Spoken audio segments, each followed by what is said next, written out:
আসসালামু আলাইকুম প্রিয় শিক্ষার্থী, আজকে আমরা শিখব টেবিলের মধ্যে ছবি সংযুক্ত করা যায়।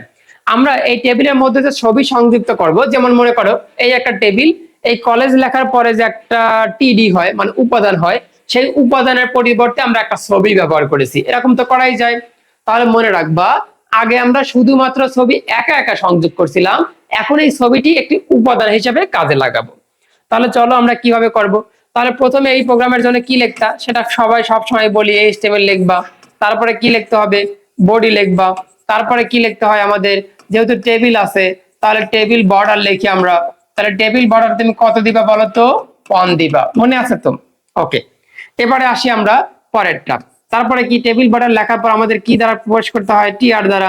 তাহলে টিআর দ্বারা প্রবেশ করে দেখতেছি এইচএসসি রেজাল্ট 11 লেটারে লেখা আছে, তাহলে সেটাকে আমরা কি করব, টিএইচ লেখার পর কি আছে, এইচএসসি রেজাল্ট যা আছে হুবহু লেখা দেখে তুললা, তারপরে /টিএইচ।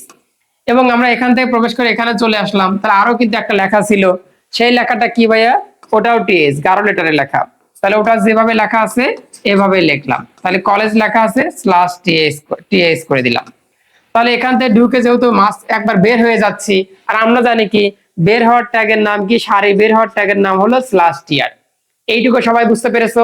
ওকে, এটুকু সবাই পারবা প্রথম থেকে ক্লাস করলে। এখন নিচের সারির মধ্যে আমরা প্রবেশ করব। তাহলে নিচের সারির মধ্যে প্রবেশ করার সময় কি ব্যবহার করবা, টিআর ব্যবহার করে। এটা এখন কি লেখা আছে, সাধারণ লেটারে লেখা আছে, তার কারণে হবে টিডি।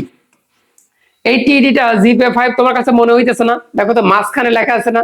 তাহলে মাঝখানে লেখা থাকলে তোমাকে অ্যালাইন ব্যবহার করতে হবে কিনা, অবশ্যই অ্যালাইন ব্যবহার করতে হবে। তাহলে টিডি অ্যালাইন কি লিখবা তুমি, টিডি অ্যালাইন সেন্টার। তাহলে টিডি অ্যালাইন সেন্টার লিখলাম, লেখার পর শেষ। এবারে কি লেখা ছিল সেটা 5.00 লেখার পর /টিডি করে দিলাম। তাহলে এখান থেকে আমরা ঢুকছিলাম, এখানে আমরা চলে আসলাম। তারপরেরটাই হলো আমাদের কাজ। তারপরেরটাও কিন্তু এই টিডি কিন্তু লিখবাই, লেখার পর এখন আছে আমাদের একটা ইমেজ, এই ইমেজ সংযোগ করতে হবে।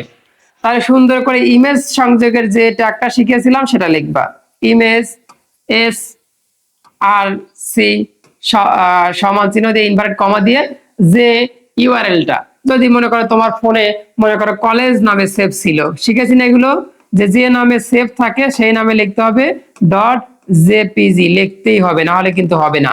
বোঝা গেল? এইটা লেখার পর আমরা বলছিলাম যদি পিকচারের প্রস্থ দিয়ে দেয় তাহলে কি লিখছিলাম, হোয়াইট সমান মনে করো আমি 2 দিয়েছি, তাহলে 2 লিখলাম। বুঝাতে পেরেছি? খাতার মনে করো ওপাশে আটলো না, এখানে লেখা যাবে। তারপরে হাইট মনে করো পরীক্ষা হলে দিয়েছে, এটা কিন্তু দিয়ে দেওয়া থাকবে, সমান 3 দিলাম। ক্লিয়ার? তাহলে এটা শেষ হয়ে গেল। কারণ আমরা জানি সোর্স ট্যাগের কিন্তু আমরা ক্লোজিং ট্যাগ হয় না, তাহলে এখানেই শেষ। এবারে আসো যে একটা পিকচার অ্যাড করতে বলছিল, এটার মধ্যে শেষ। তাহলে পিকচার অ্যাড করতে বলছিল মানে শেষ, মানে কি টিডি শেষ, তাহলে টিডি শেষ। আর আমরা দেখি এখান থেকে ঢুকে যেহেতু এই ছবিটাও অ্যাড করা শেষ, মানে মাথায় পৌঁছে গেছি। তাহলে মাথায় পৌঁছে গেলে আমরা এখন কি দেব, /টিআর। আর এখন যেহেতু পুরো কোডটাই শেষ, তাহলে কি হবে, /টেবিল, তারপরে কি হবে, /বডি, তারপরে /html। আমি আশাবাদী তোমাদের এই ব্যাপারটা সুন্দরভাবে বুঝাইতে পেরেছি।